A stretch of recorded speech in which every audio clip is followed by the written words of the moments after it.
اینجا لە هەموو وڵاتاندا لەوەی کە مێژوو ئەمێنێتەوانە کە ئێمە بزانین لە ڕابردووە لەو شوێنەدا چی ڕوویداوە، بەڵام ئەمەش تەنها بە مێژوو نووسان ئەکرێت لەوەی کە ئەم مێژووە جوانە بهێڵنەوە و هەروە ئەم مێژوانە بە بەڵگەوە بمێنێتەوانێ و بۆ ئەوەی کە مێژووەکەش بە هەموو جیهان بناسێنرێت هەندێک جار پێویستە ئەم مێژووە وەربگردرێتە سەر زمانی دیکە و یاخود بە زمانی دیکەش بنووسرێت.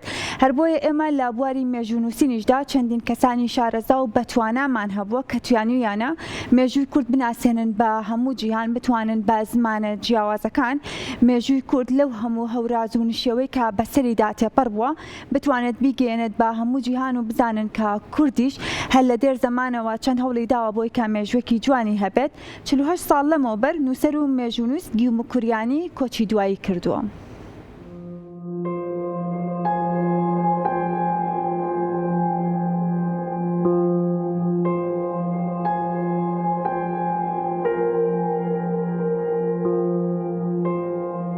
ناوی تەواوی عەبدوڵڕەحمان لەتیف ئیسماعیل عەبدوڵڵا لەتیفە و بە یەکەم مێژوونووسی کووردا دەنرێت لە سەدەی 20دا.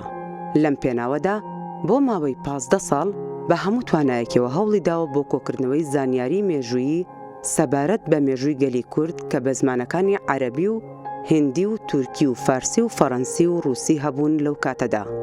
لەبەر ئەوەی خۆی شارەزاییەکی باشی لەم زمانانەدا هەبووە، هەر لەم زمانانەشەوە گەلێک نووسراوی بە پێزی وەرگێڕاوەتە سەر زمانی کوردی. گیوم کوریانی پیاوێکی زمانەوان و ڕۆژنامەنووس و نووسەر و فەرهەنگنووس و خاوەن چاپخانە بوو.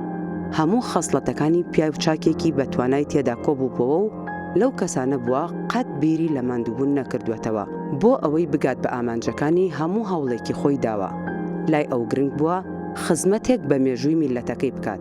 وەک جوتیارێک بوو هەموو زەوی وڵاتەکەی دەکێڵا و ڕێگە سەختەکانی ڕادەماڵی بۆ ئەوەی ئاو دانەوێڵا بگێنێتە هەموو سوچێکی زەویەکەی و هەوڵی دەدا لە ڕێگەی بڵاوکردنەوەی نووسینی کوردی و مێژووی گەلەکەی ئەو تاریکەی باڵی بەسەر میلەتەکەی داکێشاوە بە چرایەک ڕووناک بکاتەوە. گیوم کوریانی باڵی خۆیدایە بەرکارێک کە پێشتر کەم کەس بەو شێوازە هەوڵیان بۆ داوە بۆ ئەوەی سوودێکی بۆ کۆمەڵگەکەی هەبێت. دواتریش ئەم هەوڵە لە نووسینێکی ڕەنگی داوەتەوە کاتێ لە ساڵی 1940 نووسیوێتی. گەر لە خۆشیدا بژی یا لە ناخۆشی، لە کۆتاییدا هەر جامی مردن دەنۆشی، هەر خزمەتێکیش پێشکەش وڵاتەکەتی بکەی، ئەوە لە دوا ڕۆژ بۆ خۆت دەمێنێتەوە. فەلسەفەی گیوم کوریانی لە ژیان هەوڵدان بووە بۆ دواڕۆژی گەلی کورد. گیوم کوریانی لە ساڵی 1903 لەدایک بووە. دواتر لە ساڵی 1950 دەچێتە شاری حەلەب لای براکەی حوسێن حوزنی موکریانی، دواتر لەگەڵ براکەی و چاپخانەکەی لە ساڵی 1922 ڕوودەکەنە شاری ڕەواندوز. لە ساڵی 1926 کاتێک حوسێن حوزنی موکریانی گۆڤاری زاری کرمانجی دەرکرد، گیوم کوریانی بووە بەڕێوەبەری گارگێڕی ئەو گۆڤارە. دواتر ڕووی کردە شاری هەولێر بۆ بەڕێوەبردنی چاپخانەی کوردی.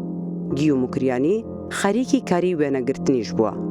پیشەی وێنەگریش لە سەردەستی وێنەگرێکی ئەرمەنی فێر بووە، چونکە ئەو کاتە بازاڕی چاپەمەنی کەس بوو بۆ بژێوی ژیانی خەریکی ئەم کارە بووە. لە 15 ئایاری 1954 گۆڤاری هەتاوی دەرکرد. ئەمەش گۆڤارێکی ئەدەبی ڕۆشنبیری کۆمەڵایەتی بوو. مانگانە 2 جار دەردەچوو، بەردەوام بوو لە دەرکردنی ئەو گۆڤارە تا تشرینی یەکەمی ساڵی 1960. گیوم کوریانی توانی 188 ژمارە لە گۆڤاری هەتاو دەربکات. هەروەها توانی 200 چاپکراوی شاعیران و نووسەران بەچاپ بگەێنێت. ئەم کارانەشی هەمووی لە چاپخانەی کوردستان ئەنجامداوە. بەرهەمەکانی گیوم کوریانی بریتین لە فەرهەنگی ڕابەر لە عەرەبی بۆ کوردی، فەرهەنگی کۆلکە زێڕینە فەرهەنگێکی کوردی، عەرەبی، فارسی، فەڕەنسی و ئینگلیزی بوو.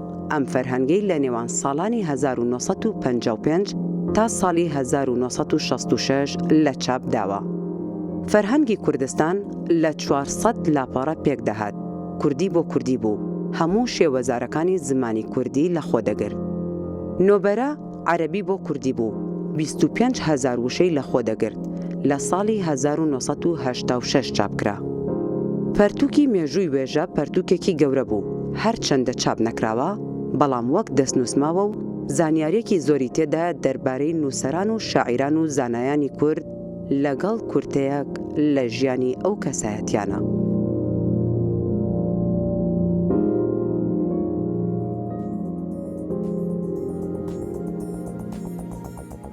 بێ.